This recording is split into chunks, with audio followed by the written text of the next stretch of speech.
नमस्कार. दिनांक 27 फेब्रुवारी.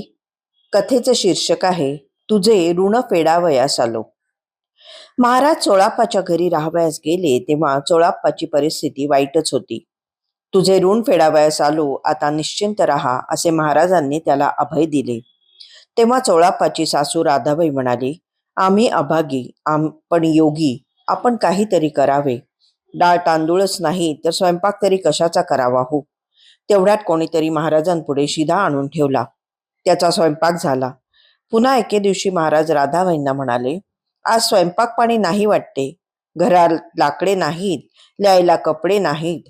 गृहस्थ धर्म तरी कसा निभवावा या चिंतेने राधाबाई येसूबाई कष्टी झाल्या होत्या. तेव्हा महाराज म्हणाले, कष्टी का होता? आज स्वयंपाक तयार आहे. दोघी आत जाऊन पाहतात तोवर पंचपक्वान्नांचा घमघमाट सुटून ताटे भरलेली असल्याचे दिसून आले.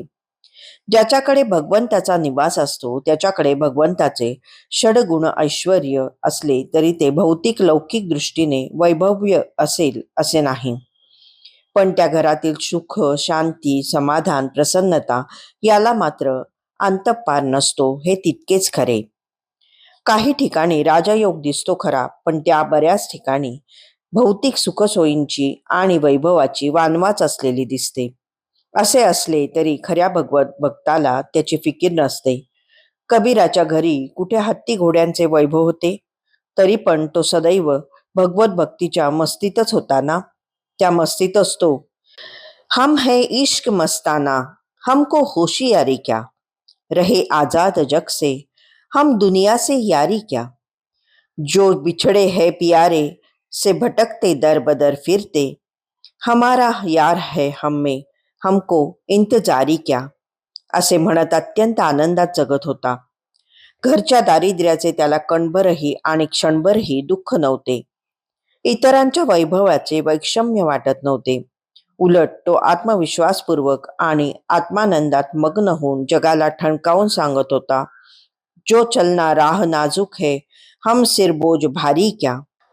अशा भगवत भक्ताला एक भगवंताखेरीज अन्य सर्व भौतिक पदार्थ तुच्छच असतात.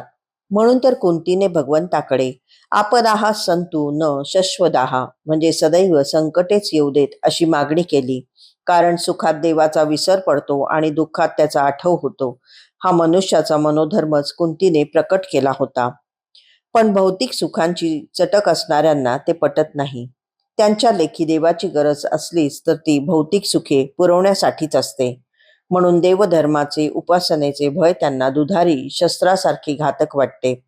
उपासना देवधर्म करावा तर कायम दारिद्र्याचे चटके खात बसावे लागेल, ही एकीकडून भीती, तर दुसरीकडून उपासना देवधर्म न करावा तर देवाचा कोप होईल ही भीती.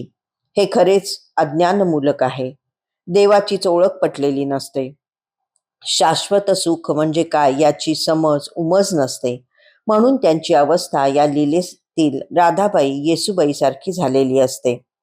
या प्रकारची माणसे देवाकडे आणि सद्गुरूकडे प्राकृतिक पुरुष म्हणून पाहतात.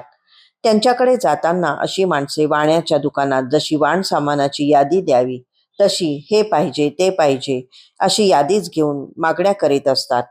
जे मिळेल त्यात समाधान मानण्याची वृत्ती नसल्याने ही माणसे सदैव दुःखी कष्टीच राहतात.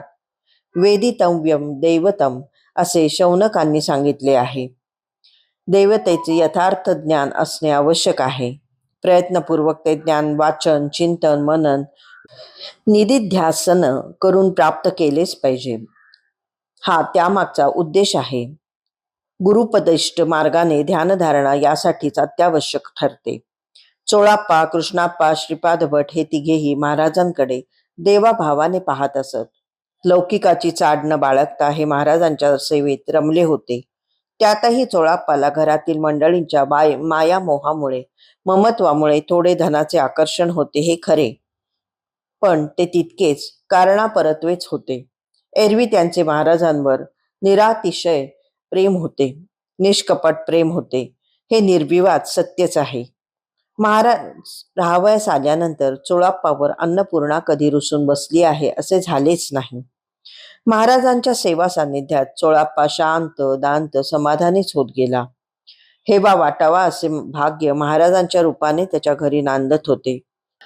जन्मजन्मांतरी त्याने भक्ती केली होती, त्या भक्तीचे ऋण फेडण्यासाठीच महाराज चोळाप्पाच्या घरी येऊन राहिले होते हेच खरे. धन्यवाद.